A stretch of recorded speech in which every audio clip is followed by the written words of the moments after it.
Today's keynote speaker, Dr. Suresh Babu sir, my good friend Dr. K. Ravi Kumar sir, dear participants, and my colleagues at Manage. Welcome to this international webinar on opportunities for farmer producer organizations in the wake of new reforms. So, friends, all of you know that 3 acts were formulated by Government of India in order to facilitate free trade in agriculture in India. So, against this backdrop, I think some of the case studies revealed that the provisions of these acts were fairly leveraged by farmer producer organizations across the country. So, we have documented some success stories also in this regard. So, we thought that it is going to be pertinent to have a webinar on this topic. So, we are going to cover 3 sessions here. The first session is going to be on national policy for the promotion of farm producer organizations. As all of you know, Government of India has initiated a scheme for promotion of around 10,000 FPOs over next 5 years. So, what are the components of that scheme? What is the funding options available for promotion of this farm producer organization, and what are the implementing agencies involved in promotion of FPO capacity building and various other aspects in this 10,000 FPO policy will be covered as a part of this session, first session. Then second session is very important. We have with us a very renowned scholar, agriculture economist, Dr. Suresh Babu, who is working in International Food Policy Research Institute as a senior research fellow and head capacity strengthening. He will be talking on marketing opportunities for FPOs in the new regime of marketing reforms. So he has a close updates about India, though he is staying in US. So I think his deliberations will be adding value to this webinar. And then, of course, we'll have a session on marketing strategies for women FPOs, because gender mainstreaming is one of the prime policy initiative by Government of India. So, how these women FPOs, exclusive women FPOs, have performed and they have achieved a success, those issues will be dealt by Dr. S.B. Ramya Lakshmi. She is working as a consultant in World Bank funded project. So, these 3 sessions we have planned. We wanted to have one more session on journey of Sahyadri, but due to time constraint, I think we are not going for that session. So remaining 3 sessions we'll have as a part of this webinar. So with this note, I request Suresh Babu sir just a few lines as an introductory remark, then followed by our Director General, sir. Suresh Babu sir. Thank you, Dr. Gummagolmath. It's a pleasure again to join and also to see our DG here, because I just last year we were in Jaipur together in an international conference which was ably organized by his institute there. But good to see you here, Dr. Chandrasekhara, and I'm very happy to join because this is not only a topical issue right now in the country, but it also has become an international issue partly because farmer producer organizations are evolving in many developing countries. One of our role at the International Food Policy Research Institute is to understand the organizational issues that help the farmers to not only get a livelihood, but also go beyond livelihood generation to prosper in the agricultural transformation. And now we are talking about food system transformation. In the context of food system transformation, I know you are eagerly also waiting for the United Nations Food System Summit that is coming up, in which organizational issues have become very key in terms of how we can set the not only agricultural innovation system, but also agricultural marketing system and the value chain development in order to transform the food systems as a whole. So we have been talking about farming systems, marketing systems, agricultural innovation systems. Now we are putting it all together in the concept of food systems approach.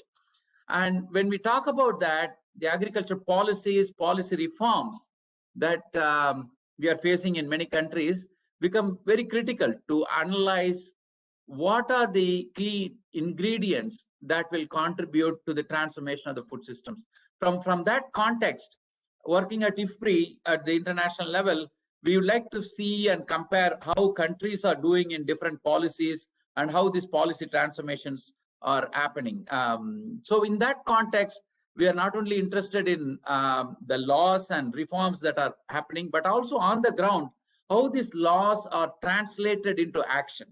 And one of the ways that the 3 laws are getting into action is FPOs in Indian context. So that's where our interest comes in, and we have been studying that from the point of view of what are the key challenges, constraints, issues that are facing farmer producer organizations on the ground, and how we can overcome that. It is in that context this seminar becomes very critical in terms of learning. So I'm not only sharing my ideas that we have been collecting from Indian colleagues who are actually involved in FPO development, but also learn from what you are doing. So particularly the FPO Academy provides an opportunity to collaborate in the future. So with that a few remarks, let me say I'm very happy to join you this morning and look forward to be participating. Thank you, Mr. Gulguma. Thank you, sir. Thank you very much for your brief remarks. Sir, we have a total participation of around 130 registrations are there. As of now, around 95 of them have joined. And one international participant is there from Kenya. So with this note, I request our Director General, sir, to give a opening remarks for this international webinar. Sir, over to you, sir. Yeah, good morning, all of you. It's a good program. I would like to compliment Manage team. I'm very happy to have Dr. Suresh Babu, friend of Manage. Grateful to you for your valuable time, for sharing your international experience in this international webinar. And I would like to welcome all the participants, including our international participants, to this webinar.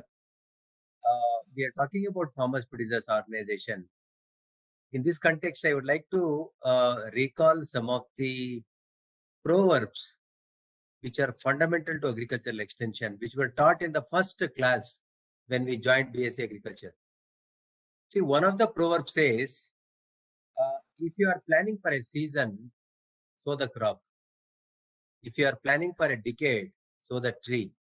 If you are planning for a generation, you have to empower the farmers or empower the people. Probably Farmers Producers Organization talks about planning for a generation. If we talk about empowerment of farmers, probably this is the best way. Another proverb in agricultural extension is, changing the practice is important, but changing the people is most important. So normally in agricultural extension, the means are mistaken with the ends. We think the demonstration is extension. It is only means.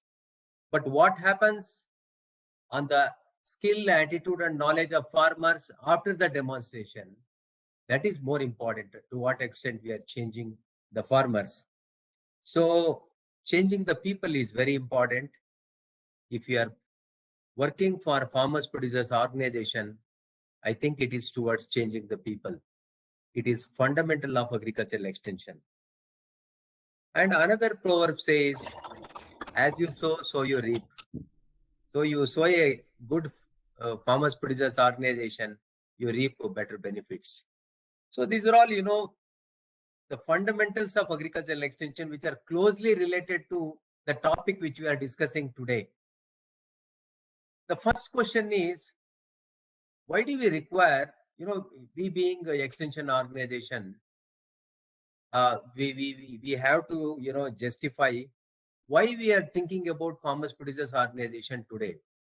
From extension angle, I just try to give some, clarification. In Indian context, we have 6.25 lakh villages. We have 1,19,000 extension workers. If we work out extension worker to farmer ratio, for every extension worker, we have 1,132 farmers.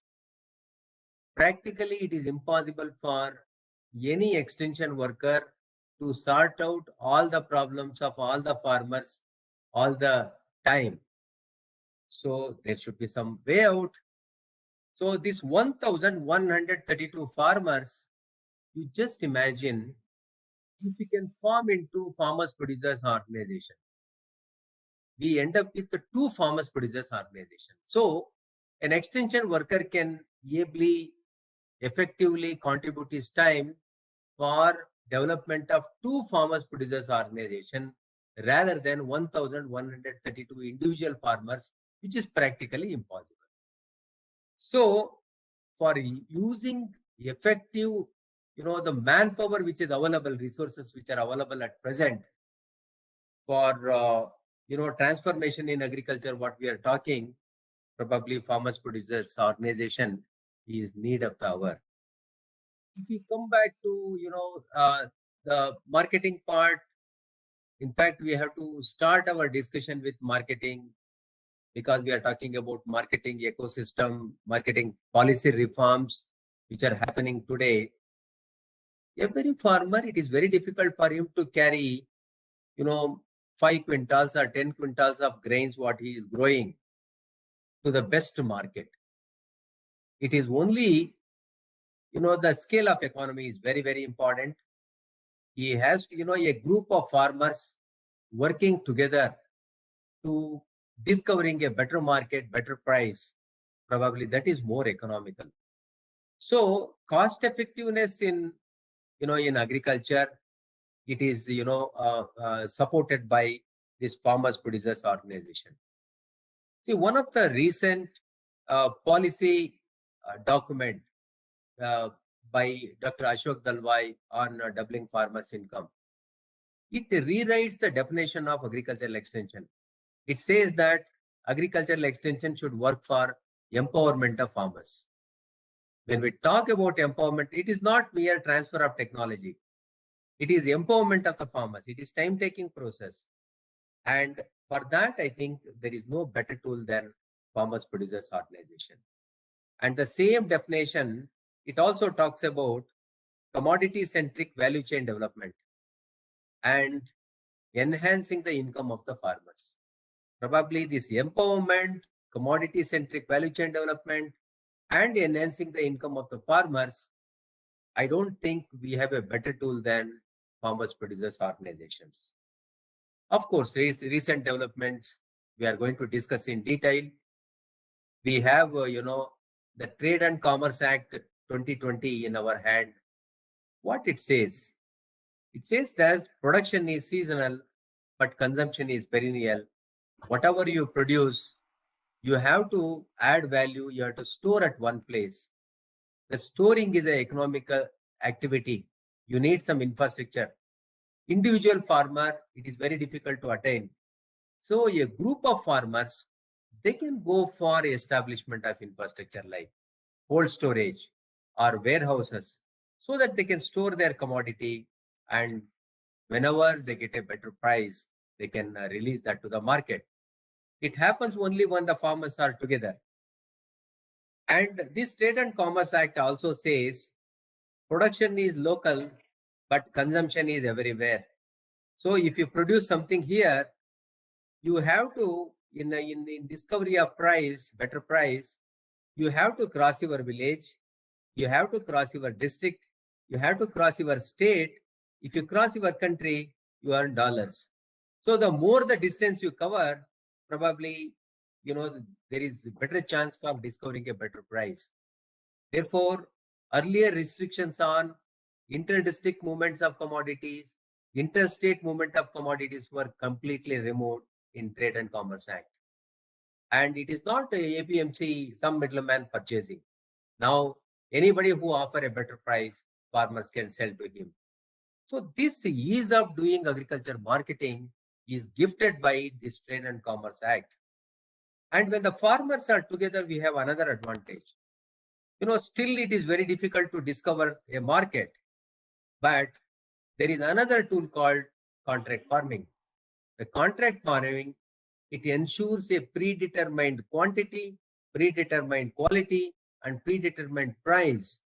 So it is a written agreement, and it creates a win-win situation between the processors and exporters on one side and a group of producers on other side.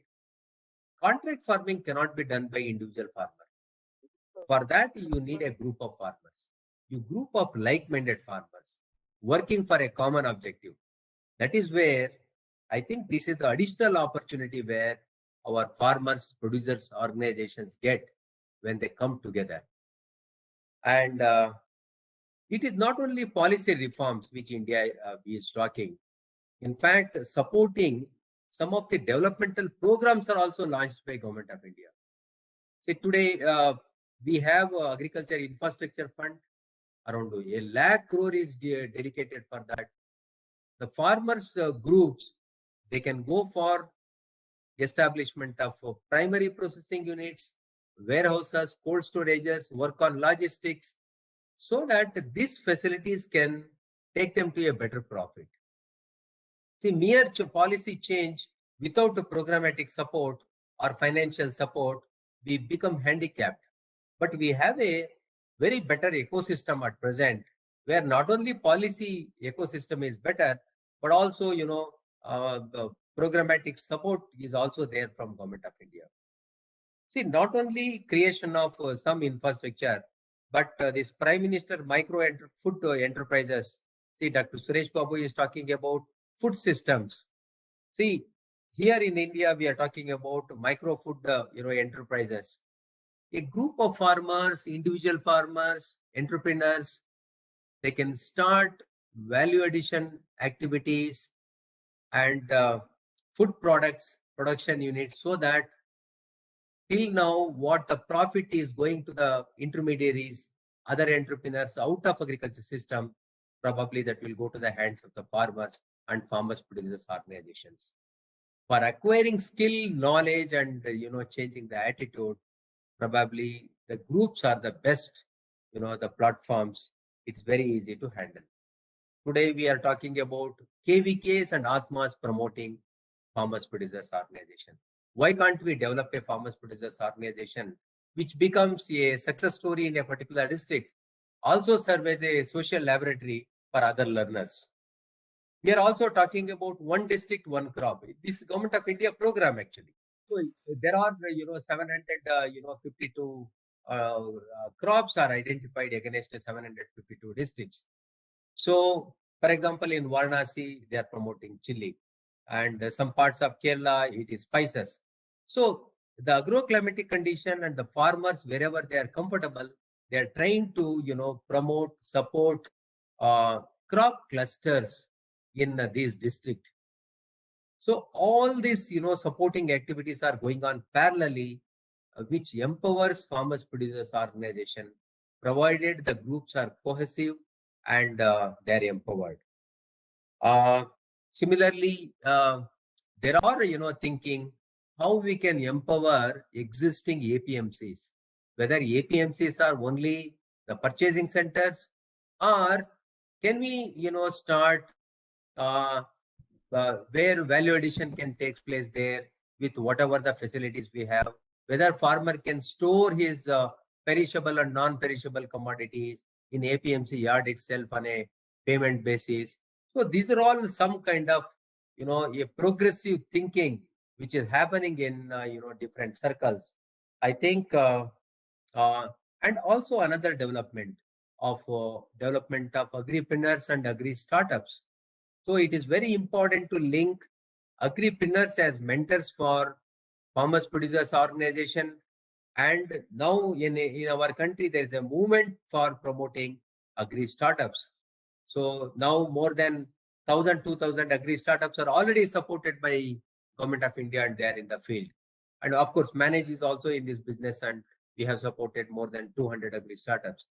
So agri startups and agripreneurs, they want a group of farmers, and the group of farmers, they also want agri startups, innovations, and entrepreneurship. So this blend of innovations, entrepreneurship, and the group of farmers, I think that is most ideal situation for development. So in future there is scope for federation of similar commodity farmers producers organization at district level, at state level, at national level. You see, if you have All India Mango Growers Association, they have branches at Maharashtra, Karnataka, and Uttar Pradesh. Maybe at national level they can think of exports. At the state level they can think of storing, branding, packaging. At the district level, aggregation. At the block level, focusing on production. You look at when we promote farmers producers organization at different level, we can add a different value by federating them starting from block level to national level. And very liberal support is there from Government of India. So in agriculture, finally, if you want to grow a better crop, we have to have a good soil, we have to have adequate water and a very conducive agroclimatic condition.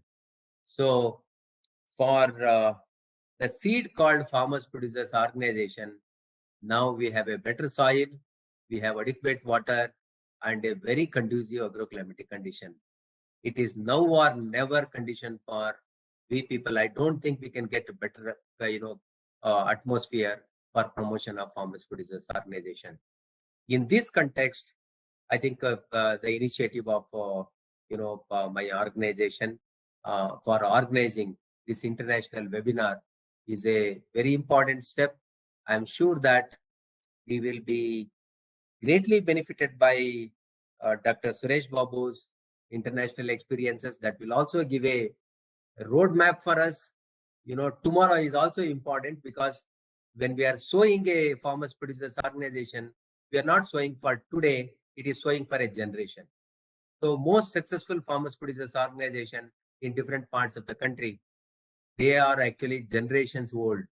So I think his international experiences will be greatly benefited by us. I am sure that Dr. Gummagolmath will make a little time for sharing about the success story of Sahyadri Farmers Producers Organization also. If not detailed discussion, it's a very inspiring, success story. We should not miss. They will take some time. So with this, my best wishes for all these, meaningful, useful deliberations. And thank you for your time. Thank you very much. Thank you, sir, for your introductory remarks. In fact, you have given a gist of our webinar. So you have touched upon all the points where we are going to cover in this webinar.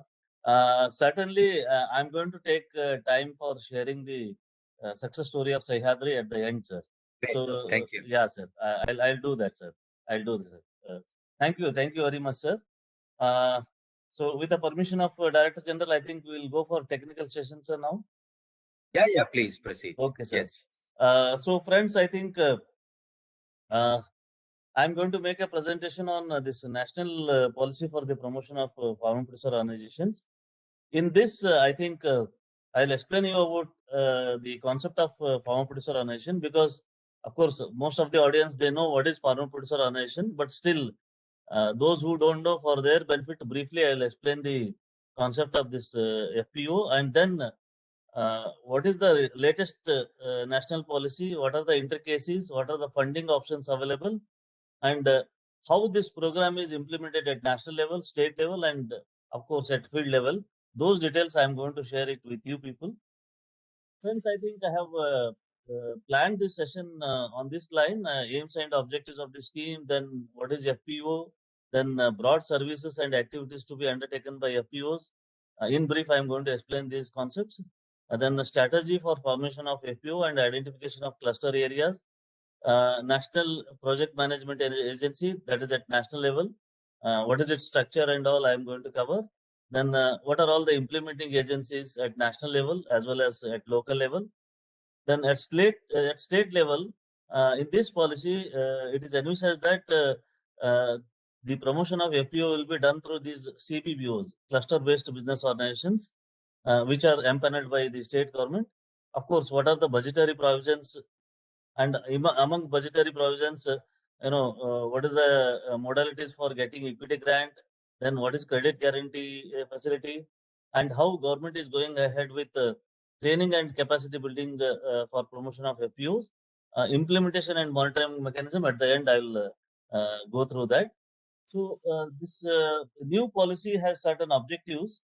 Of course, the journey of FPOs shows that initially when this Companies Act was amended, from the year 2004 till 2011, hardly there were few FPOs. But in the year 2012, there was a momentum to promote these farm producer organization on a large scale. As a result, the year 2013 was observed as a year of FPO. NABARD was given around 200 crore for promotion of around 2,000 FPOs. From there, I think there is a considerable growth in farm producer organizations in India. So, looking into the success of these farm producer organizations, Government of India took an initiative to promote 10,000 FPOs across the country. So, this is the major objective which is envisaged in this scheme.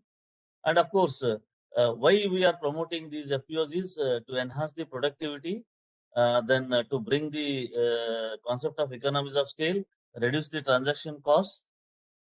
Reduce the transaction cost. That is a basic objective of this promotion of FPOs, and it is inbuilt in this scheme. And of course, just the mere start of FPOs will not serve the purpose. So that's why, for hand-holding support also, Government of India has provided, provision for 5 years. So initially, when other schemes were implemented, it was only for 3 years. But studies revealed that sustainability is a big question mark for the FPOs promoted in India. So that's why Government of India thought that let us extend it this support by another 2 years. Let them sustain and perform well. So that is another objective. And of course, the crucial and important objective is capacity building of all the stakeholders down the line, those who are associated with these farmer producer organizations. So these are objectives of this scheme. Then, friends, let us understand what is this farmer producer organizations. FPO is a generic term. Normally, we use it in synonym with the farmer producer company in India. So that is not the case. See, farmer producer organization means a group of farmer registered under a formal setup or any authority is called as a farmer producer organization. Now, a group of farmers registered under Companies Act, which was amended in the year 2002, providing registration of these farmer groups, those are called as a farmer producer companies. A group of farmers registered under Cooperative Societies Act, mainly under Max Act, some of the FPOs in farming sector, they are being registered. So these are all called as a farmer producer organizations.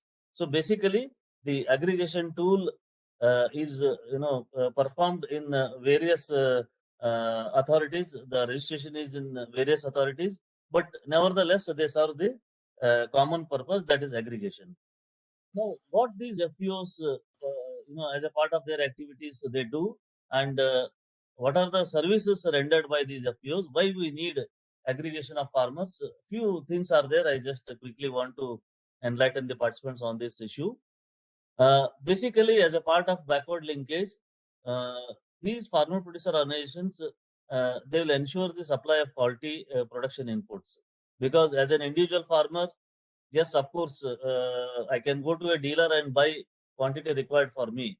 But if 500 farmers, 1,000 farmers are together, then you can, straight away contact wholesaler and reduce the margin, whatever is being taken away by the retailer. So basically, one thing is you will ensure the cost effectiveness of purchase of this input. Second thing is quality. So quality is also monitored when you contact the wholesale traders. Then the other service is make available need-based production and post-production machinery and equipment on custom hiring basis. Custom hiring basis, if farmer producer organization owns it, they can give it to their members. Technology, mechanization at individual farmers level, it is very difficult. So, as a group of farmers, you have a capital base, go for mechanization, purchase of machinery, and provide it to your members on custom hiring basis. So that is another activity that can be taken up by these FPOs. Then make available value addition and also farm level processing facilities at user charges basis on a reasonably cheaper rate. Means what happens typically in India, as an individual farmer, immediately after harvest, he rushes to the market without adding the any value to this produce. So you see, there are certain primary validation process where the farmer can go for cleaning, grading, and sorting. So these things are not done by many of the farmers because of lack of facilities available at individual farmer level. But as a FPO, these services can be provided to the members of this farm producer organization. Then, of course, storage and transportation facilities. Then, besides this, these FPOs can take up, high income generating activities. High income generating activities includes vertical integration. Means they can go for processing, value addition, and export activities. All those are high income generating activities. In a group, these activities are possible.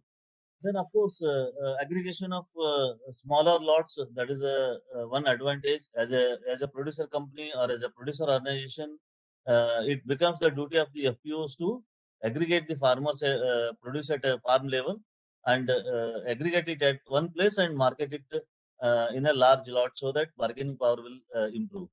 Then, of course, facilitate market information about the produce for making a judicious decision as to where to market, when to market, and all those issues. So, market information is one of the crucial issue where FPO can help its members.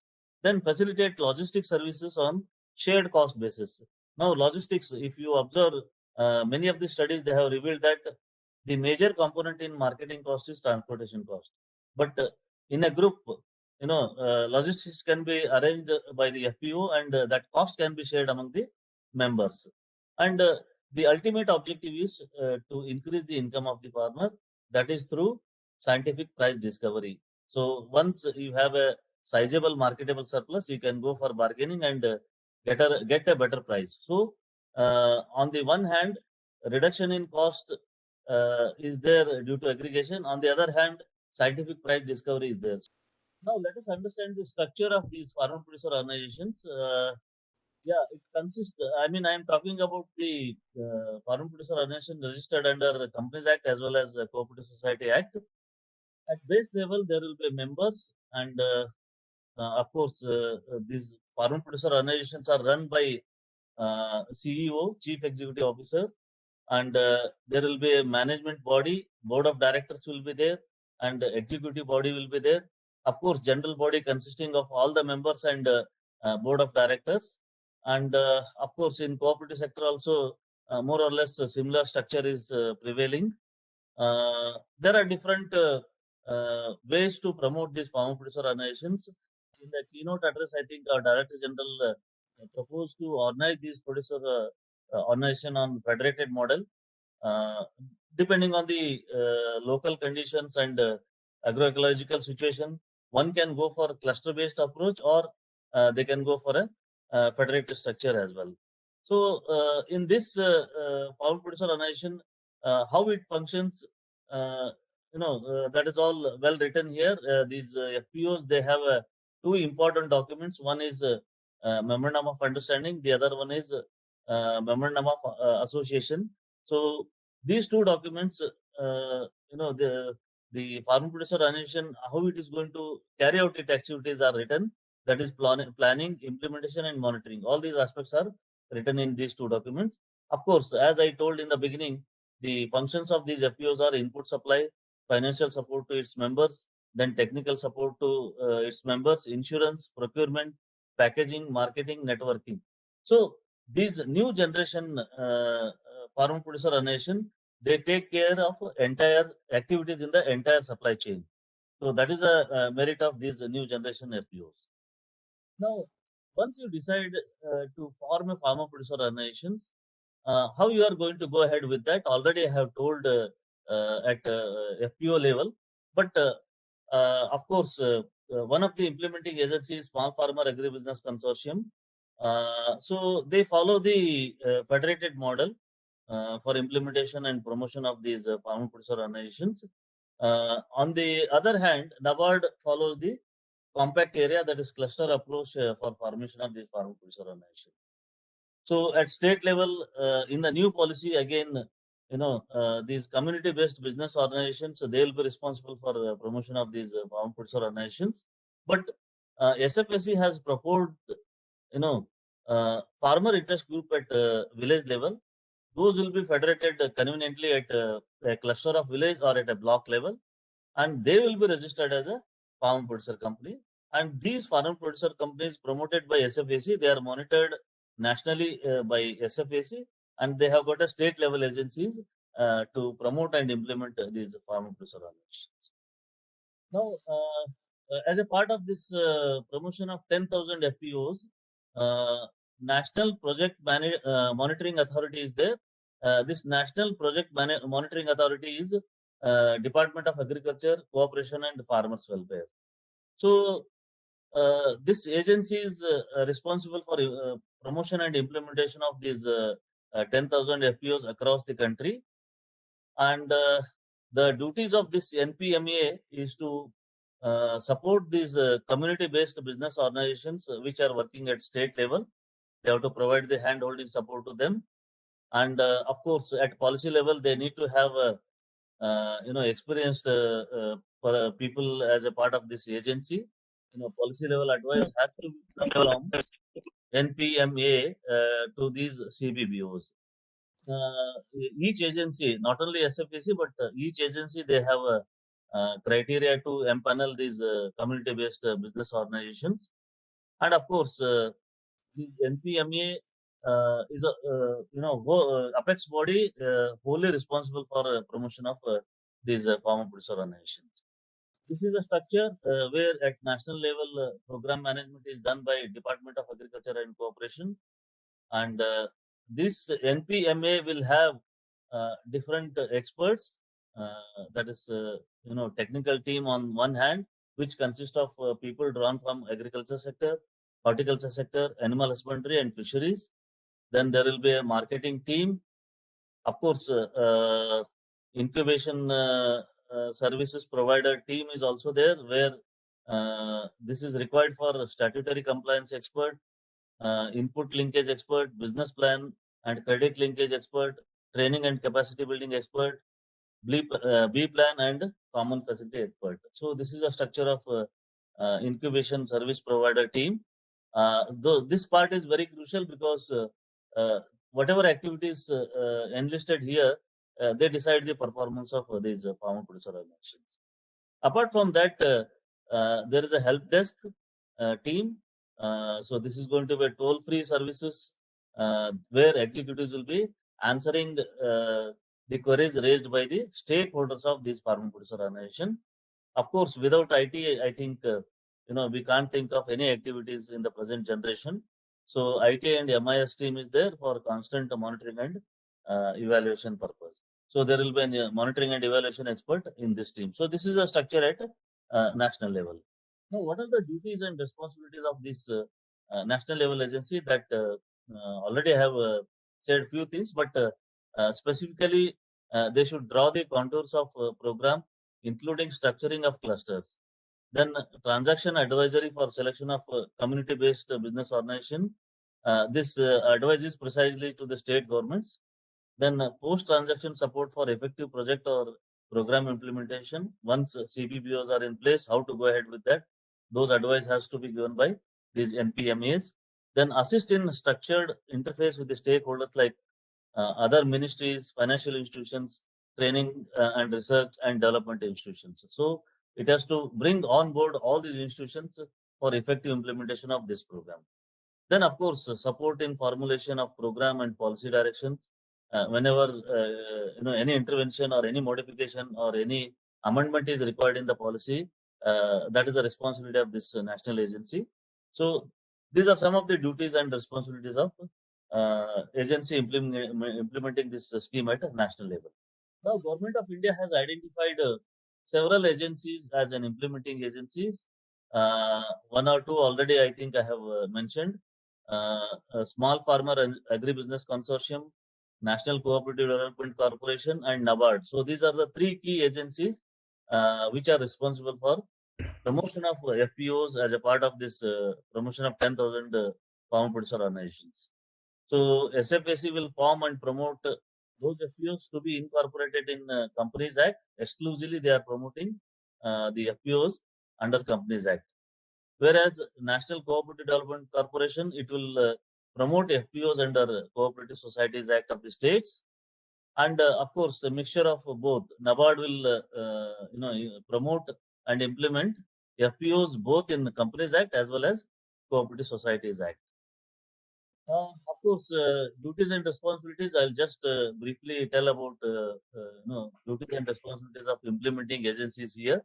So they have to work with Cbpos in a cohesive manner and ensure that these Cbpos they implement the program in the right spirit of provisions of this scheme, monitor them well so that the implementation is very effective.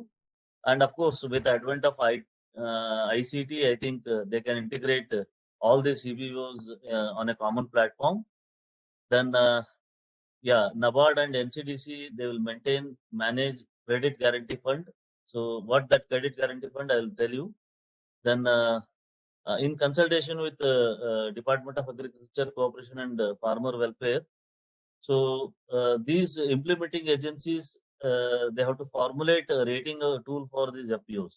See, we are formulating the FPOs, but there is no mechanism for analyzing the performance of these FPOs. So those things have to be prepared by these implementing agencies. Then, of course, coordinate with the concerned value chain organizations regarding the stages of formation and promotion of these farmer producer organizations. So these are some of the duties and responsibilities of these implementing agencies. So this is the structure, how this implementing agencies will function. I'll not go into the details of that. Now coming to the state level organizations, that is cluster-based business organizations. So these implementing agencies basically will operate at a state level. So these are empaneled by the state government. So there are guidelines issued by Government of India how to enroll these community-based business organizations. So these Cbpos, they will promote FPOs as per their requirements. As per their requirements in the sense, whatever state government puts a requirement, accordingly they have to achieve the target. Our Director General mentioned about one district, one crop. So on that line, I think these agencies have to promote the farmer producer organization. And of course, the implementing agencies will apply, due diligence to ensure that these Cbpos professionally they will implement, promotion of these FPOs. So this is a structure of Cbpo. There will be a team leader, and on the lines of national level agency, here also experts will be drawn from different areas like agribusiness advisor, then social mobilizer. This is very crucial because in functioning of FPOs, more than any other factors, social dimension is very important. So probably that is a missing link in the previous FPOs. Then incubation service expert will be there, technical expert, support staff will be there. So this is a structure of Cbpos at a state level. Yeah, duties and responsibilities of the Cbpos. So assist in the implementation of programs as suggested by national level agency, of course, with the advice of state government. Then the Cbpos have to assist the national agency in cluster identification. Then community mobilization is one of the key function of the Cbpos. Of course, training and capacity building of FPOs and other stakeholders in registration and other legal compliance. This is very crucial because many legal compliances they are not understood by the primary members. Then encourage and promote social cohesiveness among the members. I made a mention of social dimension. This is very important to keep the group intact. Then prepare a very good business plan, highly localized, customized business plan for each FPOs. Then, of course, assist in a regular interface with the different stakeholders like, government institutions, financial institutions, R&D institutions, universities, ICR, KVKs, for getting the services in terms of technology, credit, insurance, all these things.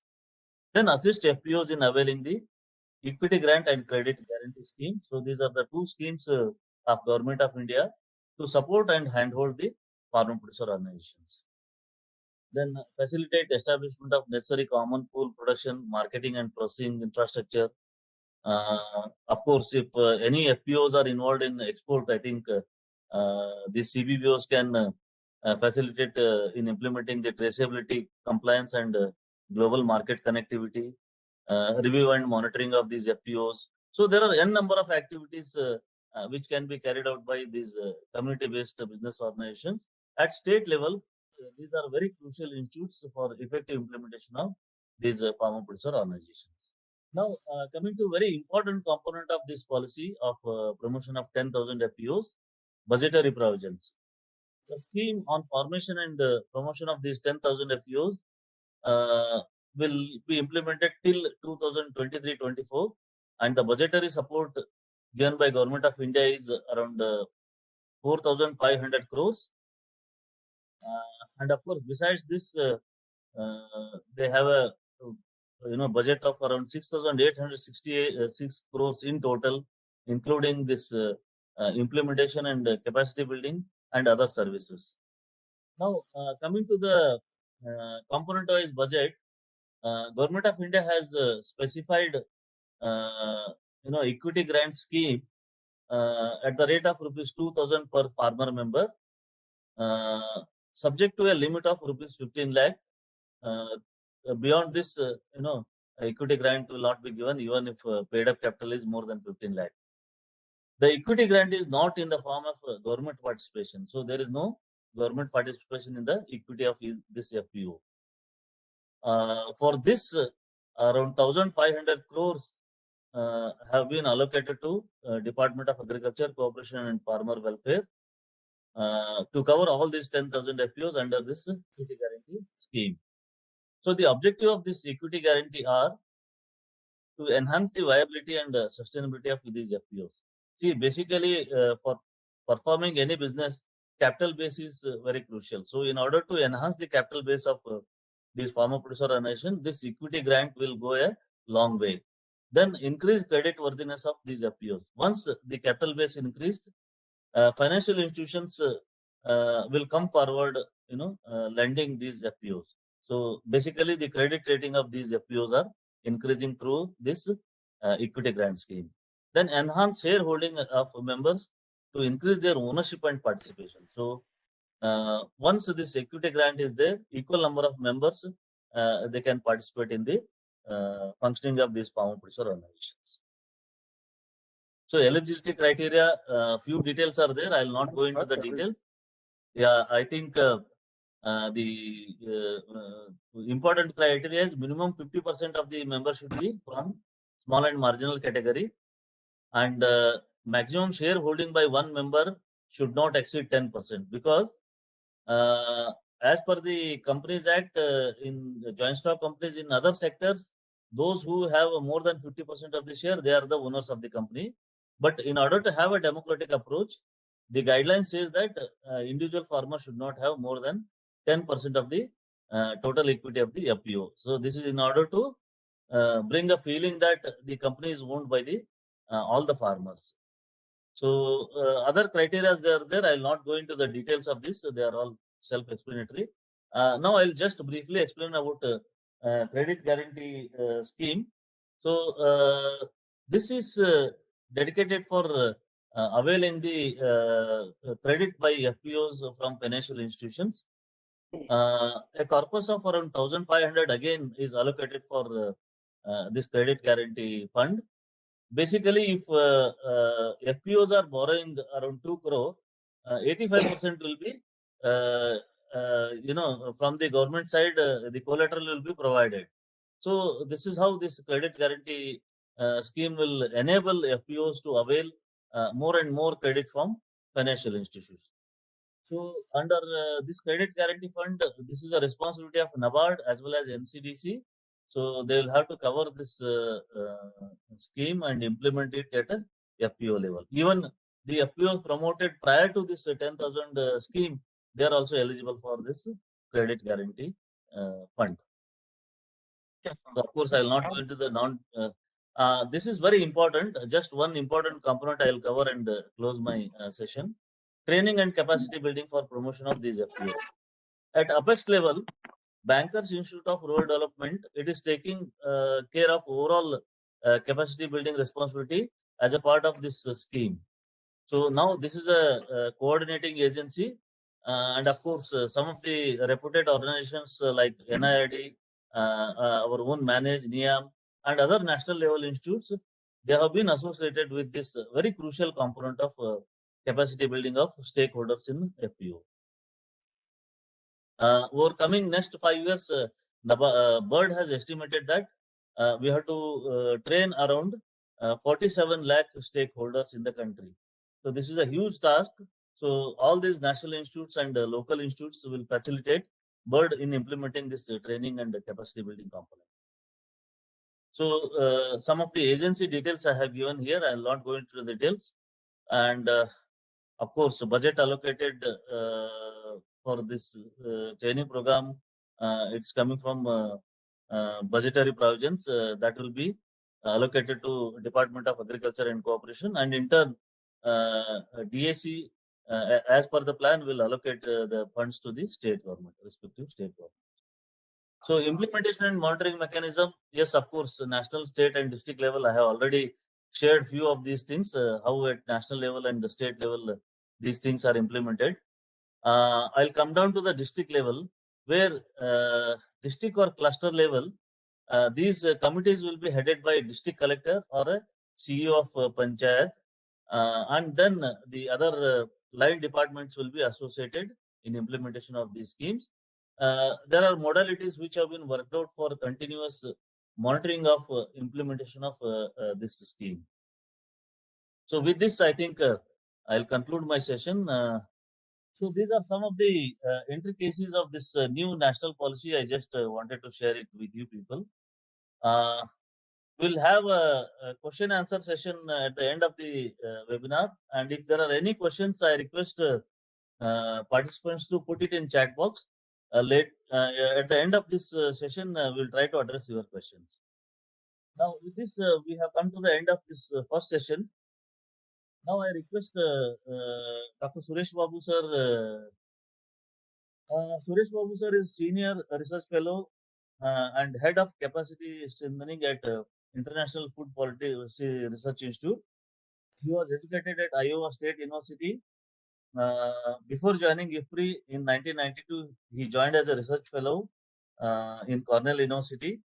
Between 1989 and 1994, he spent 5 years in Malawi, Southern Africa on various capacities. So he has got insights about this underdeveloped and developing countries. He was a senior food policy advisor to the Malawi Ministry of Agriculture on developing a national level food and nutrition information system, an evaluation economist for UNICEF Malawi, working on designing food and nutrition intervention programs. Hello. He was coordinator for UNICEF IFPRI Food Security Program in Malawi. During 1989-94, as a senior lecturer at the University of Malawi, he helped initiate postgraduate programs by developing and teaching computer-based policy-oriented courses. At IFPRI, he has been involved in various activities, and of course, he is involved in capacity strengthening for higher education and research in many countries of South Asia, Sub-Saharan Africa, including Ghana, Nigeria, Mozambique, Ethiopia, Kenya, Uganda, and South Africa. Of course, at IFPRI now, I think, as he told in the keynote address, they are concentrating on food systems. So this is very important, crucial aspect for, especially for developing and underdeveloped countries. So for his credit, he has got around 60 peer-reviewed journal articles, and many more accolades are there about Suresh Babu sir. So with this introduction, sir, I invite you to deliver a talk on this topic, that is marketing opportunities for FPOs in the new regime of marketing reforms in India, as told by you, as well as I request you to share a few international experiences also. Over to you, sir. Thank you, Dr. Gummagolmath. This has been a pleasure. Like I said in the introductory remarks, It's always a pleasure to come back to manage and to work with you and work with the colleagues there, and to give this seminar as well. It gives even a greater pleasure for me, because this particular issue of food farmer producer organizations, we have been working for almost 20 years now in various international settings, and the challenges are always there. But how do we fit that into the context of what we are going through right now in terms of the marketing policies, market reforms that India has been going through, is something that is very important to understand. And how do we bring the international experience to learn from, as well as to apply to the Indian conditions, is also important. So in the context, I am also learning, as you will see, because things are changing on the ground. You can't say we know everything, because every time you find a FPO operating, a new idea or new innovation or new problem emerges. And how do we understand that, and how do we share that information is very important. So in this context, let me share my so let me also mention that I work with a lot of colleagues in India, but for this presentation particularly, I used Mr. P. Sivakumar, who is the Chief Executive of Madurai Agribusiness Incubation Forum. I think he is online joining us, and he's also a member of the National Advisory Committee on Producer Fund, NABARD. So we have been talking since Dr. Gummagolmath invited me. We have been talking the last 2 weeks of not only that Shivakumar and I go back almost 10 years back, where he was my research assistant on the field, conducting various extension programs in my project. So we have been interacting, particularly in the context of what is happening with the new laws that we have. And in that context, he adds the ground level reality for me. I check with him, what's happening, mainly because he's deeply involved with the farmers all the time. So with that acknowledgement of his collaboration, let me quickly go to the outline. We'll talk a little bit about how the new laws are coming about, and what are the challenges that we are facing also. The laws are there, but then implementation has become a challenge, as you can see that national policy system is facing an enormous amount of debate and dialogue, and it continues. But what opportunities these laws present for us is an important thing that we need to understand. And in that context, we looked at various case studies at the international level, as well as in India particularly, and see what are the business arrangements that Dr. Gummagolmath presented. How can we use that kind of arrangements in order to increase the opportunities for farmers, not only build the FPOs, but also increase their marketing potentials. But then we also face marketing constraints and challenges in the context of India, and we can bring some international discussions there. And what are the potential solutions? And finally, we'll finish it with what are the way forward for our discussion. And I won't get into the nitty-gritty details of what is happening, but give broad issues so we can debate and discuss those issues as we go along. Of course, coming to the 3 farm laws passed in 2020, that's a context in which we are moving ahead in the development of FPOs. And it also provides opportunities and also presents challenges. And I'm also part of academic debate in this context. So I deal with particularly my own colleagues in New Delhi office, as well as in Washington. They are also researching trade laws, trade policies. And in the context of that, the 3 laws, to start with, what we call Farmer Produce Trade and Commerce and Facilitation Act, which is APMC Act for short, we can say that, right? And then Farmers Empowerment and Protection Agreement on Price Assurance and Farm Services Act. Let's call it Contract Farming Act, so to speak. And that's where what Dr. Gummagolmath presented about 10,000 FPOs come under, so to speak. Okay, so to provide the context where what we are talking about, that's a Contract Farming Act is what we are interested in right now in the context of discussing about FPOs and FPOs. And of course, there is the third amendment of Essential Commodity Act. That is also the one of the three changes or the amendment we call, right? It's not necessarily a law, but the change in the law that was already there. So that's an amendment.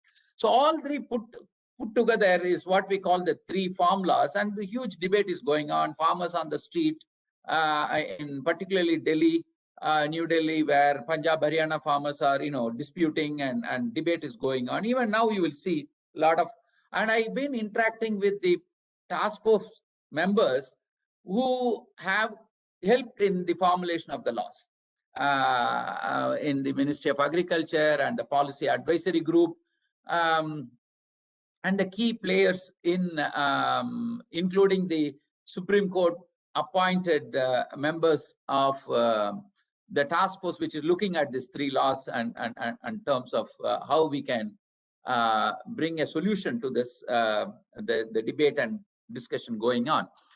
All three laws in general have one common feature, that is increasing the welfare of the farmers. At the end of the day, we are talking about how can we open up the markets for the farmers, how can we open up the opportunities for the farmers, and how can we increase the welfare of the farmers. So the question for this seminar that we want to ask is, what do they do? What do these laws do for the formation and implementation of FPOs? That's a question we are asking. Okay, how can we take advantage of these laws in order to build the organizational strengths of the FPOs? Okay, so that's, and how can we bring in the international experience? What are the issues, challenges, and constraints that we know in the last 15 to 20 years that we have been working on in various contexts in various countries, and to bear on these three laws and how to take advantage of those three laws.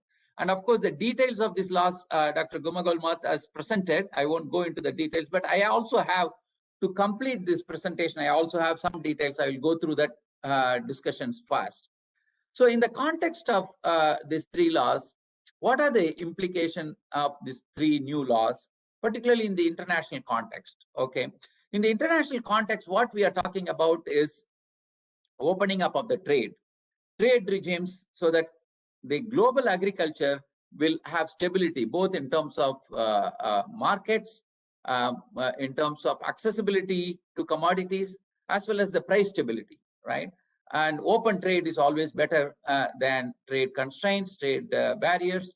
That a huge area in itself.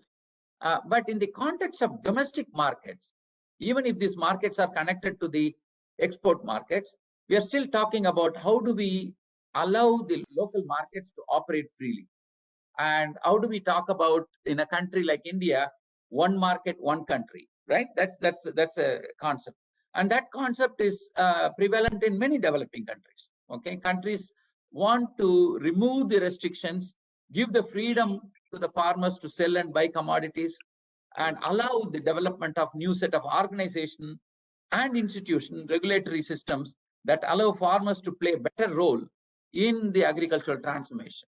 Okay, but of course, in the Indian context, the farmers' laws, the three farm laws, are continue to be controversial, and I am also part of the debate and discussion. I present about the laws and positiveness and also challenges that we may face in implementation.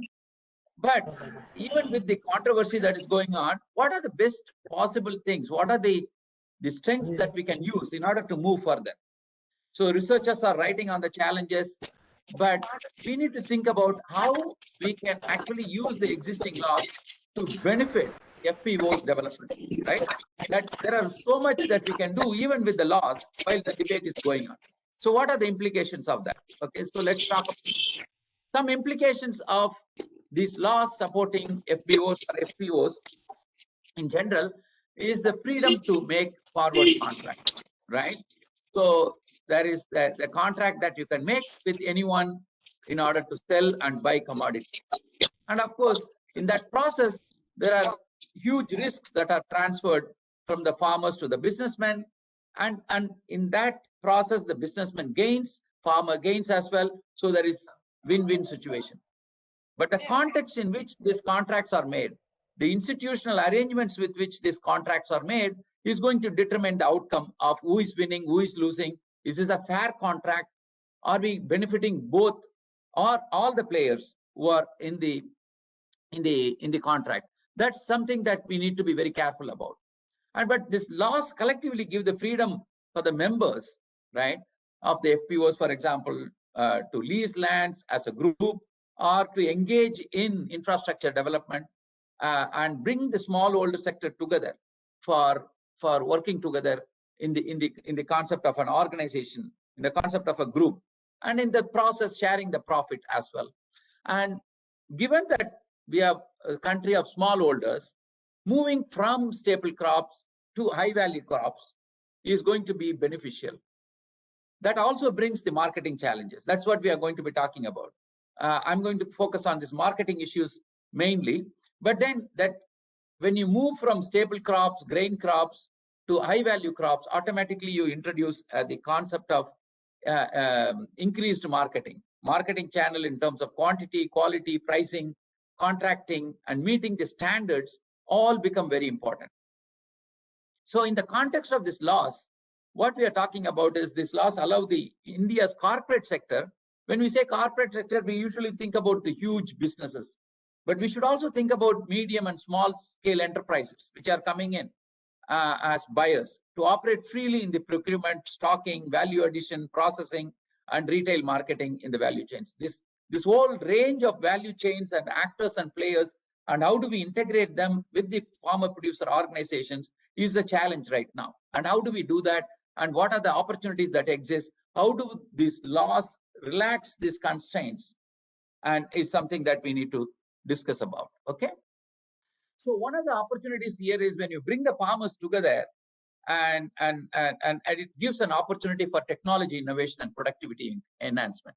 Without productivity enhancement, we cannot talk about marketing, right? So you need to also increase the productivity, but then we always talk about the challenge of extension, challenge of the poor organization and the weakness of research and extension linkages and so on. That kind of challenge can be handled by formation of the FPOs and working with the FPOs. Like a very good example that Dr. Chandrasekhara gave in the introduction is that when we have the constraint of limited number of extension workers, how can the extension workers directly work with the FPO setup and then get the technology, get the research knowledge, get the innovation to the FPOs? That's a very good example that he gave, right? So that we can organize ourselves better. But also, Dr. Gummagolmath talked about the capital infusion. We need capital for processing. We need capital for value addition. How do we organize that capital? That also gives an opportunity from the FPO perspective. And particularly when you talk about high value crops, you need that. Without that, you are not going to add value. You are not going to add value in terms of profitability. You are not going to add value for the FPO itself to survive as an organization in the long run, right? So, but there are challenges. And one challenge is how do we integrate them with the business ecosystem? And we talk about business ecosystem all the time. And in any country that I go, this is a usual topic. How do we organize the business ecosystem? And in countries where the Chamber of Commerce or the intermediary organization to pull the farmers together, when they function effectively, to show the farmers what are the marketing opportunities, to show the farmers what are the export opportunities, normally the FPOs are functioning very well. Okay, so this business ecosystem is fundamental. And how do we develop that? And how that ecosystem brings the entrepreneurs together, right? We talked about agri-entrepreneurs, entrepreneurial organization. In the case of India, we talk about agri-startups all the time, right? So how we bring all these actors and players together in an ecosystem is very fundamental. And we are talking about that in aquaculture sector in India. We are talking about that in grape sector. We are working with colleagues like Dr. Nirmal Ravikumar on how various value chains in the context of COVID have been able to organize better. So these business ecosystems are fundamental to understand. And then employment opportunities for the new cadre of agribusiness graduates. Okay, how do we bring the youth? So I have been looking at the youth involvement in agribusiness with the support of Syngenta Foundation in 4 or 5 countries: Indonesia, Bangladesh, Nigeria, India, and few other countries. And we are learning that FPOs can give a lot of opportunities for youth to come in, and we can tap into this new energy to make them entrepreneurs and also make them play the role of sustaining the FPOs over time. So we need to think about that. High-level competition in value chains also can benefit farmers, right? When companies compete to buy from the farmers, farmers can benefit. But how can they benefit? That requires overall thinking about how the big companies, corporate sector operate, how the farmers can be organized, and so on. But there is a fear that big companies will come and take over, and people usually give the model of Amul, right? How the corporate, the farmer federations were formed, milk federations, to support the farmers on the one hand, but also make the produce available for the consumers. So there are enough examples to learn from even within India. There are a lot of case studies within India that we can learn from. Okay, so let's move on. This is the connection between the laws and the amendments that we are talking about. They are all complementary. Okay, so they all work together. Not just the contract farming law or the APMC Act. They all work together in order to identify opportunities for us. So here we are talking about the little bit of a confusion here that we need to clarify. We are working with the contract farming system, and some people confuse that with corporate farming. Corporate farming coming and buying the land and producing the crops by themselves, right? In a huge acres of land. In many countries, corporate farming is very common. In Nigeria, for example, I could say some of the Indian farmers have gone to Nigeria, opened up, land, leased the land from the states, and they are farming right now in Nigeria. That they're forming a small companies there, and a lot of Indian graduates, agriculture graduates, are working in Nigeria. And I see them in Sierra Leone, I see them in Kenya, I see them in Uganda, and that corporate farming is there. But then that is usually confused with contract farming. And what we are talking about in this context of these laws are contract farming. Okay, so let's be clear about that. And we are also talking about how to take care of the grievances. And the people worry about now this grievances redressing is not part of the civil code. How can the farmers survive now if it is given to the local authorities? And there is positiveness and negativeness there. But then largely based on what we find from the field is that the farmers do not have time. They do not have resources. They do not have energy to go and fight in the court. And of course, going to the court itself is not a solution for solving the problems, right? You want some arbitrary kind of arbitrator to come in and solve the problem for you. That is done at the local level is much better. So now this new law gives an opportunity to solve the problem at the local level. So that's one thing to think about. And also there is some confusion about land ownership. Is the contract farming includes the land ownership as well as sharecropper. There is, again, the laws provide for that so that both can be part of the contract farming system, right? And another kind of area of confusion here is production risk versus marketing risk.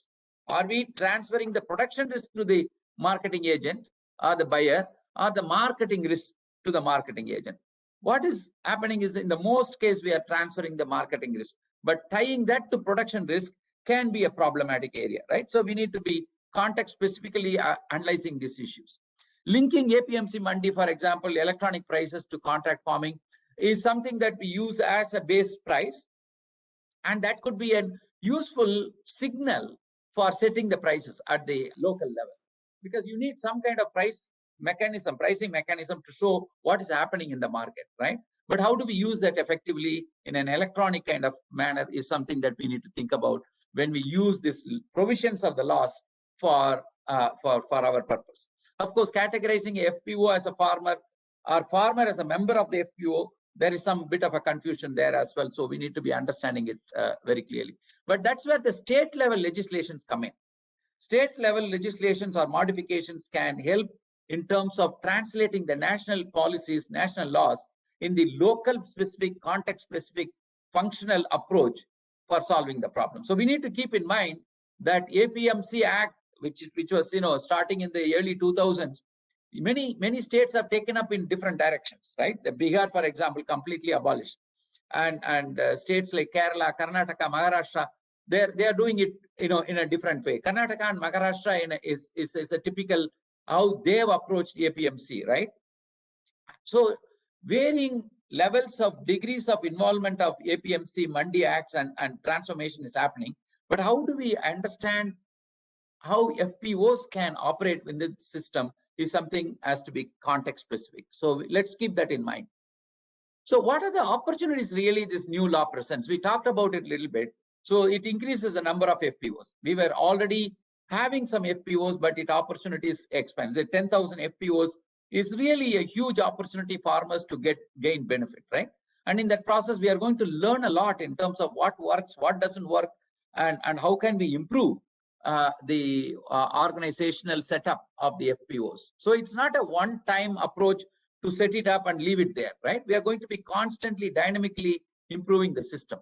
Improvements in the function of FPOs has to continue, but better coverage of the commodities that deserve support. That goes beyond, the regular commodities farmers grow, right? And you have seen, value chains emerging, with the FPOs.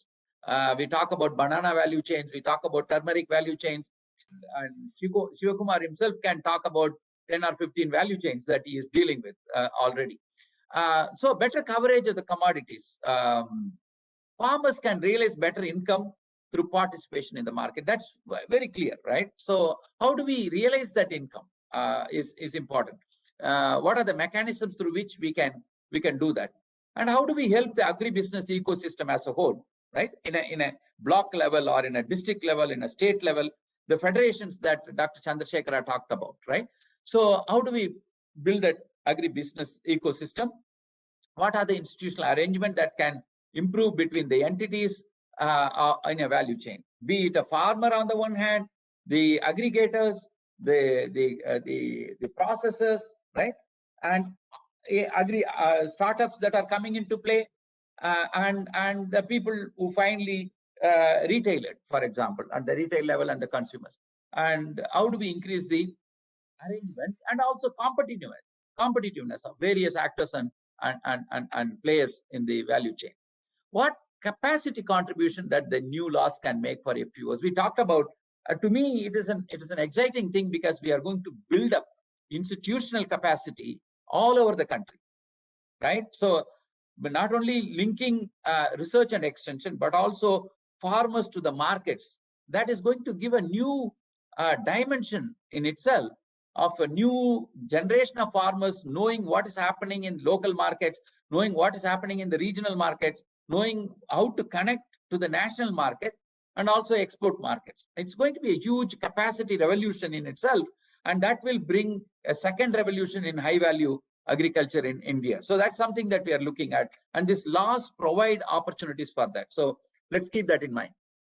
Of course, the people are debating now. These laws are rushed and not enough consultation happened. COVID was used as an opportunity to push the laws. All these debates are going on. If you look at the TV, anytime about these laws. But this is not that rushed. If you look at it, started in the early 2000s with the expert committee on strengthening and developing agriculture marketing. If you go back the chronology, right? And 2003, we had Model Act on Agricultural Marketing. And of course, 2006, you look at the National Commission on Farmers, which submitted the report in 2006, talks about liberalizing markets, right? And several states have experimented in the last 15 years. And now several consultations have taken place. So although COVID kind of was the triggering event, pushed us to do something about the markets, and we did that with an element of urgency, but it has been going on for a long time. We have learned a lot, and we will be learning a lot. So the policy is nothing to be thought of as a static thing, so it is going to evolve. So the major goal here is, in the context of FPOs, is 10,000 additional FPOs in next 5 years. That's Dr. Gummagolmath talked about. But how will this be done? What challenges and solutions? How to guide the implementation process? That's what we are talking about. How do we implement this? What role, for example, the FPO Academy in Manage can play in this process? All these issues that we can think about, right?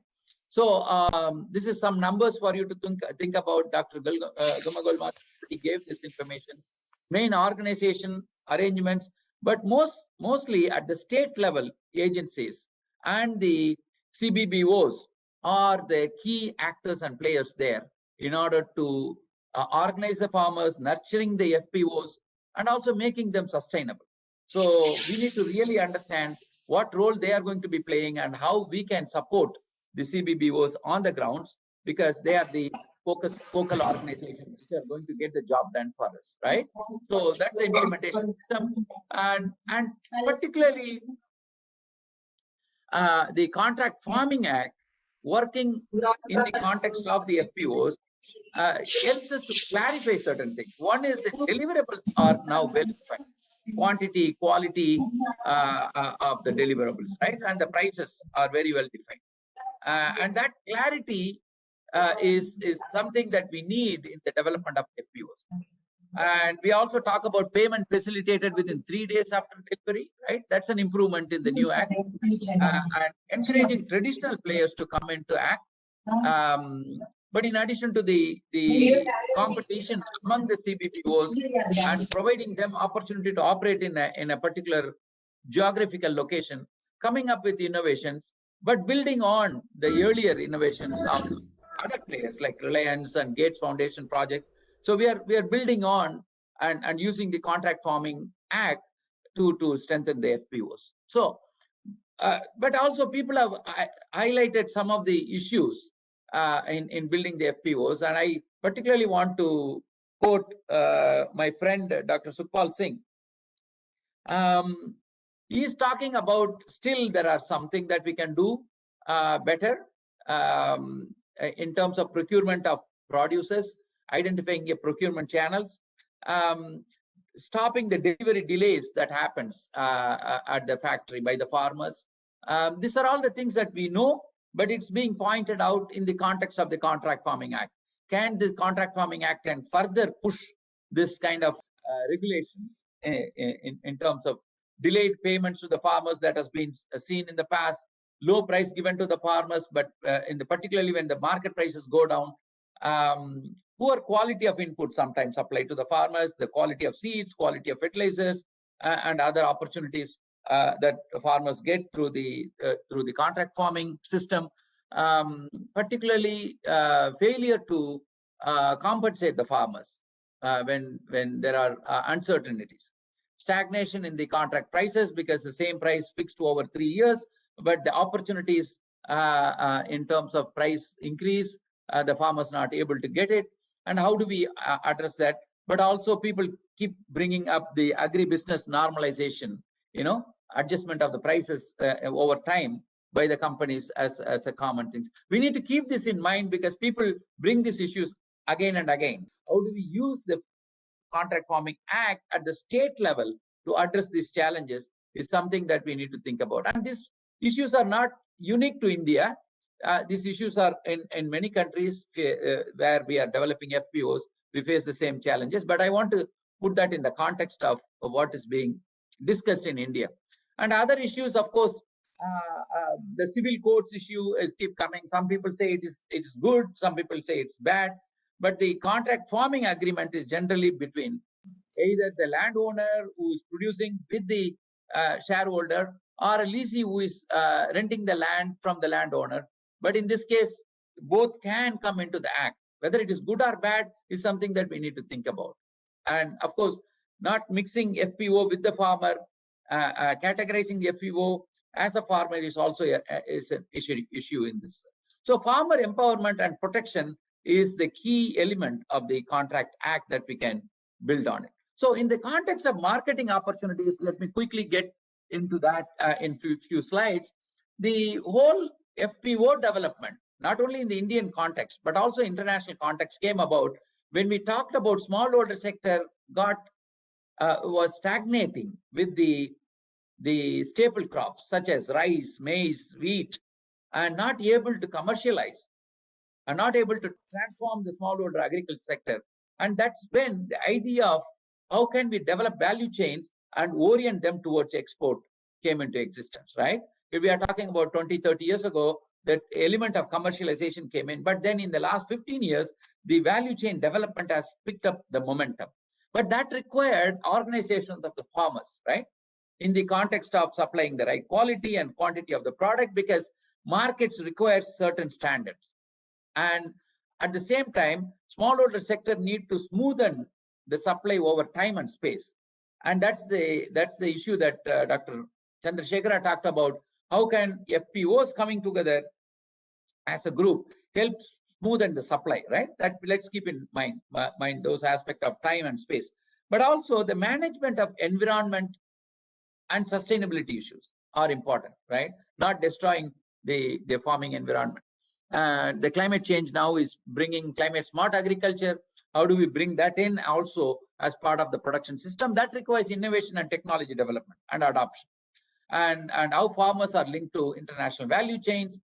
We have a lot of examples of how Brazilian farmers are connected to value chains that reaches US, for example, Central American, Honduras, Guatemala, Mexican value chains coming into the US. Chilean value chains are very popular to think about how Chile produces and cost effectively sends produces to Europe, for example.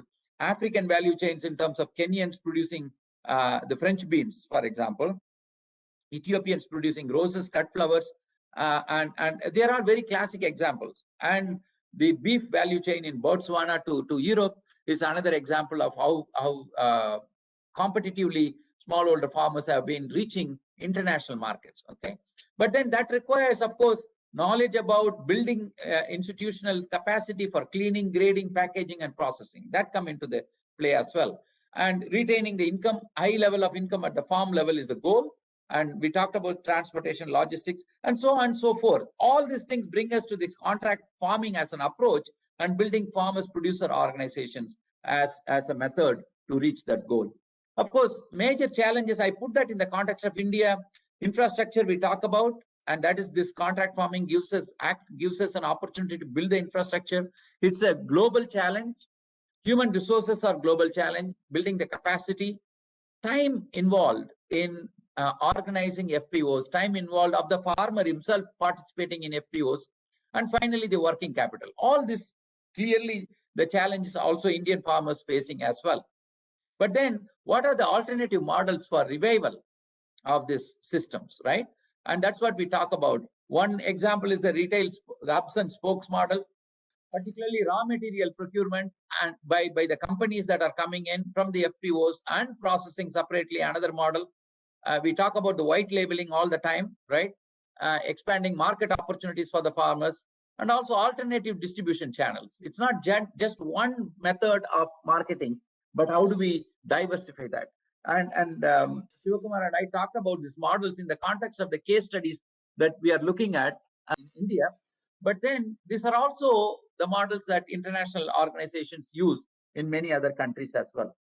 And we are here talking about marketing challenges, particularly in the marketing, the capacity to store, capacity to market, capacity to get the markets, open up the markets, identifying new markets is still an issue for FPO. And what are the motivations behind that? How do we motivate the FPOs to become effective in market identification, to become effective in working with the marketing partners, be it a new company, startup coming up and helping them, or themselves directly reaching out to the international markets, and that requires motivation. And that is something that we need to talk about. And also the funding, correct funding, although the credit guarantee schemes are there, but how do we mix their own funding that is required to start the FPOs, and how can we make the FPOs sustainable? And that's going to be crucial in terms of marketing challenges.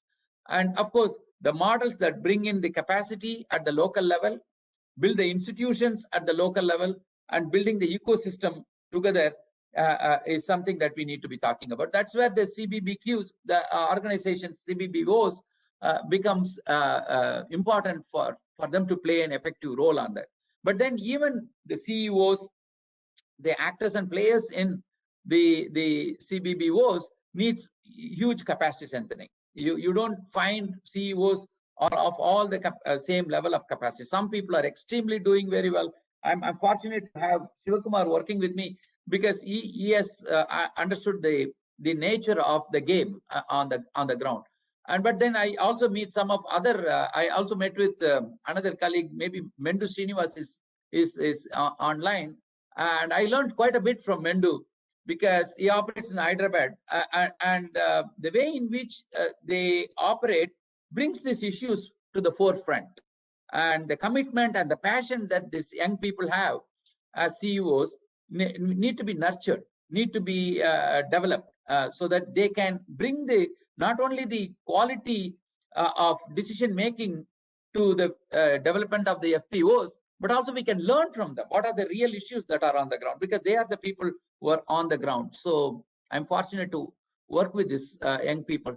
Chronic marketing challenges to be addressed in the context of Indian situation is the quality control.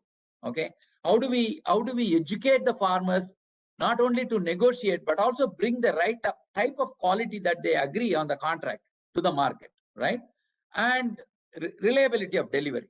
Can they deliver on time, and can they really deliver to the people with whom they have the contract? That is still an issue, right?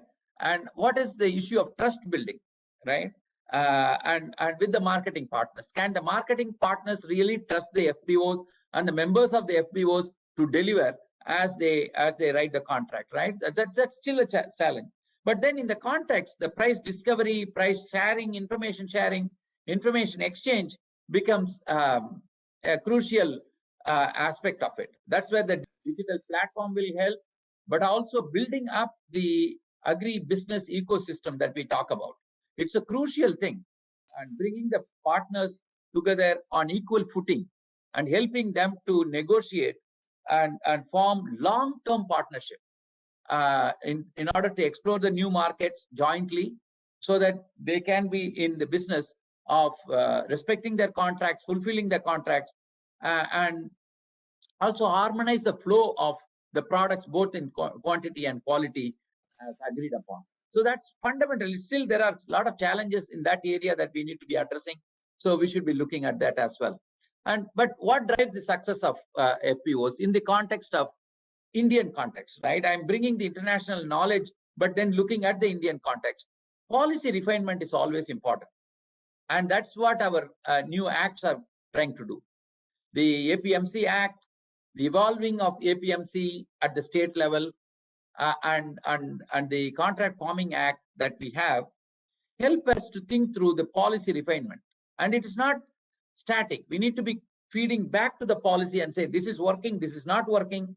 So the debate should continue. But what are the issues that we take back from the field, back to the policy is also important. Not just deriving the elements from the policy to implement, right? So that is where the business ecosystem is very important. Bringing them to work with the policymakers, very important. Institutional development of the markets. People always talk about, okay, you are abolishing APMC, but what is the alternative? In fact, APMC Act can be there. I mean, APMC could be there if they can survive, right? Nobody says abolish that. But the alternatives have to be developed. Without doing the work on the ground, like developing FPOs, you cannot ask for an alternative. Alternatives come only when we do the work on the ground. And what we will learn from the alternatives will tell us back to see whether the policies are right or wrong. So even before that, judging the policies is somewhat misleading, right?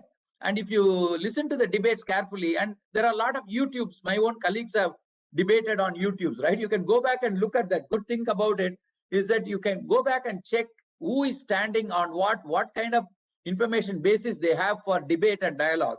If you look at that, there are a lot of debates that's going on without any ground level reality knowledge. And we need to be educating these people.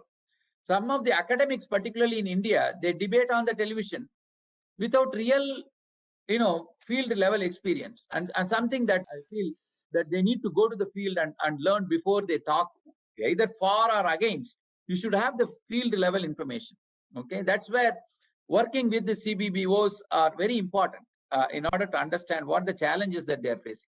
Capacity of the members and managers of the FPOs need to be built. Governance of the FPOs itself, the governance capacity is a unique capacity.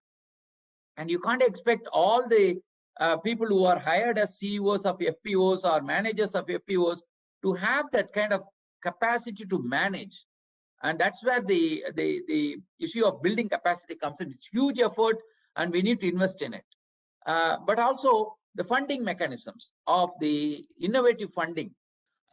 How can we develop FPOs to think about various sources of funding, the business models that they can operate? How can we expose them to various business models, right?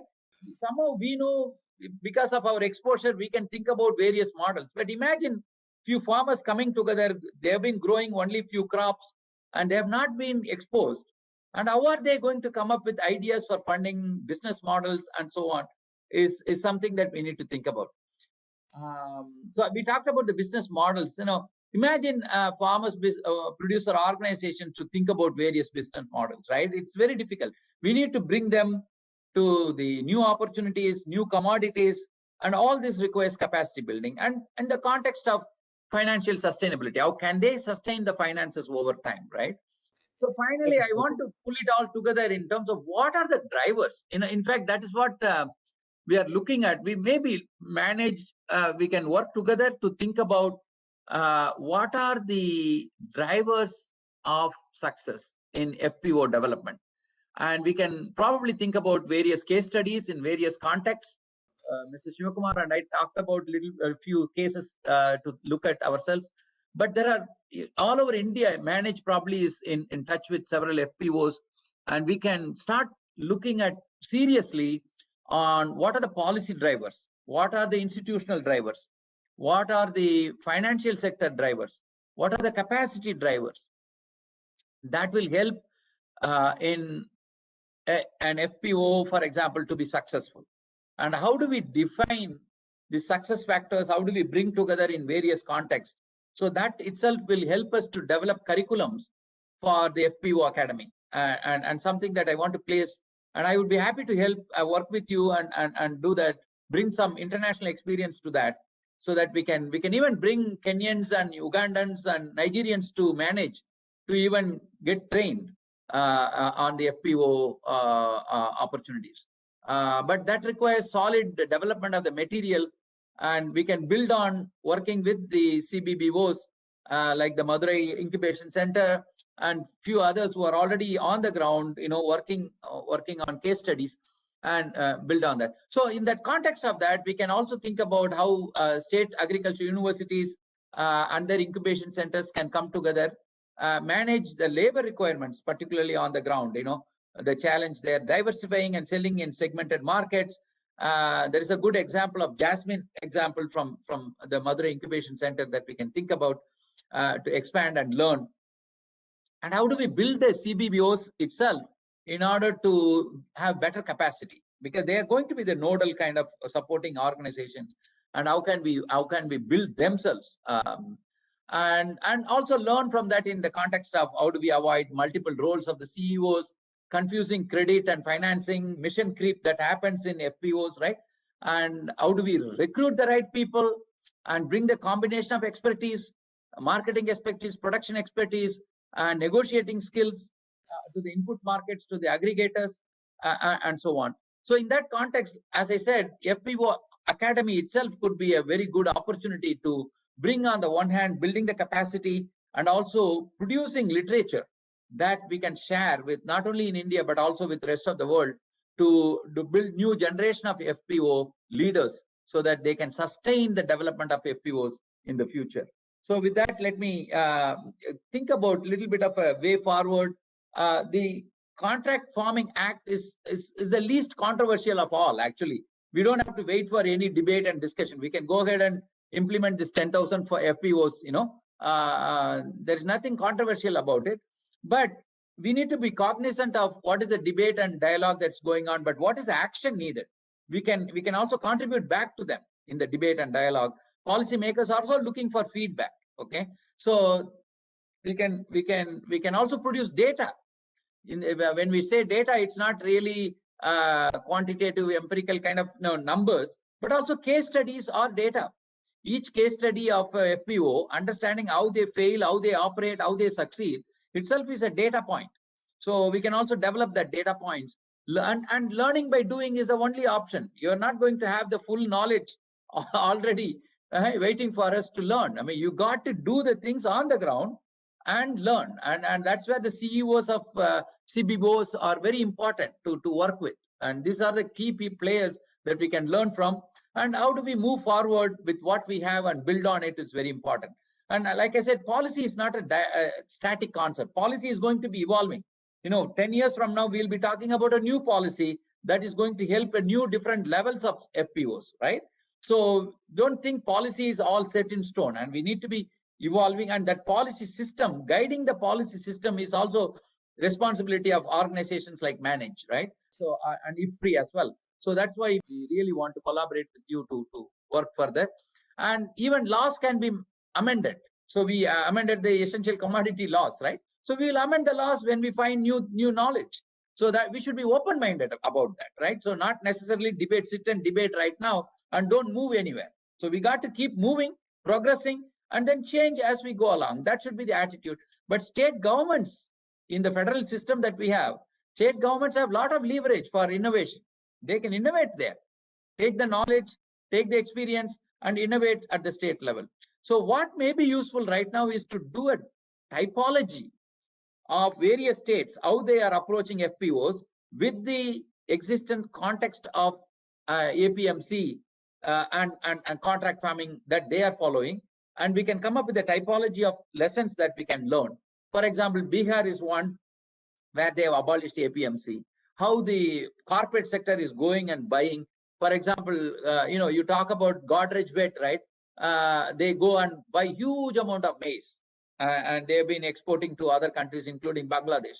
And they are saying Bihar is the best state for me to work because there is no APMC coming in the way and no government coming in the way. So we are free to operate, and we are helping the farmers, and we are developing the FPOs. That one model, right? On the other hand, Kerala never had APMC because it's a estate crops, right?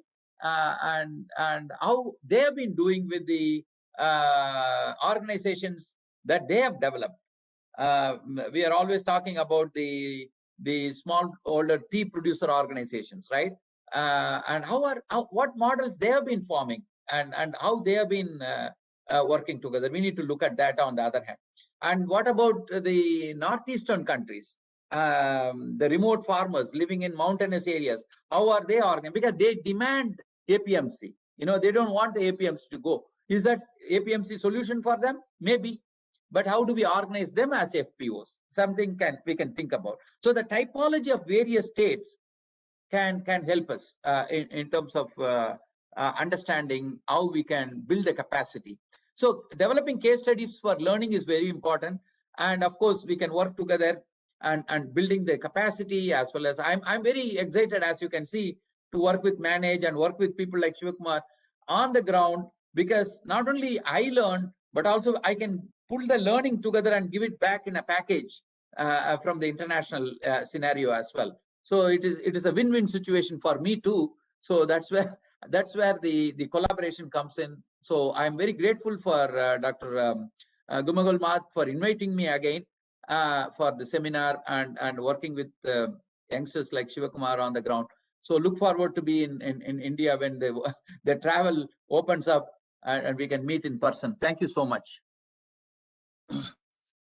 Thank you very much, sir, for your comprehensive presentation. In fact, the intricacies of Contract Farming Act, as you said, it's very simple, but the people who don't have a background or knowledge of it, they are making it complicated by debating in several forums, as you said rightly. And of course, you covered various aspects of this social dimension of FPOs. So we accept your proposal, sir. I think there is a greater scope for manage and IFPRI to collaborate with each other, and we can work on that. So maybe we can sit together and have some consortium between IFPRI, manage, and if anybody, any organization is interested, so we can work and develop a database. As you said, it will be a win-win situation where we can bring international experience and some good practices from India can go to other parts of the world where, African countries, other Asian countries can learn from India. So that kind of a model certainly is a need of the hour, sir. I agree with you. Then a couple of things you mentioned, sir, regarding Bihar. Bihar, yes, certainly there is a free market. Any corporate firm can go and buy a produce, but the question mark is whether farmer is really benefited out of that. So on that line, I think we need to conduct a study on that. See, corporate firms, yes, certainly they are benefited because there is no APMC and there is no hindrance in procurement and all that. But how far that benefit is reaching the farmers, that we need to study. And you made a mention of northeastern part, sir. In fact, when this market regulation started after independence, especially, some of the northeastern and eastern part, even including the coastal Andhra Pradesh, this regulation was not implemented properly at ground. So, I mean, they were free, like a free market. But to have these reforms, I think first there should be a act in place, proper act in place. Then we can go for a reform. Say, for example, I studied one regulated marketing system of Orissa, comparing it with Karnataka. So what we could find there, see, Government of India wanted to start a ENAM market, but APMCs are not functional there, where they should start an ENAM. So these kind of intricacies are there where Manage has worked extensively in these areas. I think we can share those ideas with you. And lastly, you made a mention of Kerala. Sir, in Kerala, they have several models, including this Kudumbashri and the one which you mentioned, and other forms of very innovative models are there. They are worth studying. Each model is a case study where again Manage and IFPRI can work together work together extensively on these models. Sir. So many issues they came up, sir. I think it's a good beginning. We'll start working together. That is an assurance from my side. So Manage FPO Academy, basically it started with an objective of becoming one-stop solution for all the stakeholders in FPOs. Of course, we are in nascent stage, but with a collaboration with institute like you and many other institutes on board, they are there. So Mendu Srinivas, again, he's a member. His organization is a member of our FPO Academy. So in this forum, I just want to make an announcement that any organization, those who are working in the area of FPO, they can write to us expressing their willingness to become a FPO Academy member. So we want to increase the membership base of FPO Academy and try to, work extensively for sustainability of these FPOs. So with this note, I once again extend my heartfelt thanks to Dr. Suresh Babu sir. So he readily accepted our offer, and of course, my colleague Dr. Ravi Kumar facilitated. He's an anchor man to bring Dr. Suresh Babu sir on board. Thank you very much, sir. I also thank Dr. Ravi Kumar Garu. Sir, so in case of contract farming or farming agreement, the major issue is that if the dispute arises, the individual farmer, especially small and marginal farmer, is not having a level playing field with the big corporate. So why can't we make it mandatory for the farmers to join an FPO to have contract farming agreement with the big corporates? So no, but those who are not FPO members, they will be left out. See, the mechanism is simple, sir. You are also involved in that. See, there is a inbuilt redressal mechanism in agreement. One point is that if it goes beyond that inbuilt redressal mechanism, then farmer can approach sub-divisional magistrate. So sub-divisional magistrate will appoint a committee to look into that, and the decision has to be taken within 1 month of date of complaint from the farmer. But they don't have level playing field with the big corporates. So why don't we make it mandatory for the farmers to join an FPO, then go for contract farming agreement? See, of course, you can your bring more number of farmers into FPOs. yeah, your suggestion is welcome, but if somebody don't want to become an FPO member, that farmer should also have a solution, no, sir? So Yes, sir. anyway, we can discuss in detail about this issue. Okay, thank you. Yeah. Thank you, Ravi Kumar Garu. Yeah.